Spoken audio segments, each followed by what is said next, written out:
ड्याडीलाई निद्रा परेन है क्या हो पहिलो रात खासै केही भएको छ केही पनि होइन के को नहुनु नि तेरो ड्याडीले उहाँ टोइलेट पेपर देखेर टोइलेटै जानु भएको छैन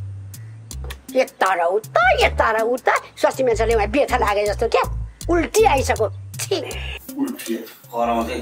अनि तेरि आमा कसरी गई केही थाहै भएन क्या कसरी गई कुनी मलाई त अब के जिन्दगीभरि पानी चलाउने बानी मलाई त्यो पेपरले भएन है नानी मनै मान्दैन के मन नमानेपछि के गर्नु आउँदैन अलि बरु तिमीले यो टोलमा पानीको धारा सारा भएको यसो टोइलेट छैन भने मलाई त्यतै लग्दैन न ल ओहो ल बडा आनन्द आयो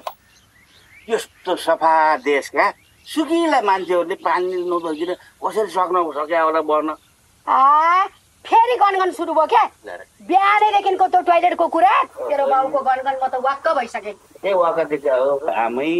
आएको एक दिन भएको छैन मेरो बुढी त अमेरिकन भइसक्यो त अब घर फर्किने बेला नेपाली भाषा बिर्सेर अङ्ग्रेजी बोल्ने भन्ने पिर पो भयो त हौ मलाई त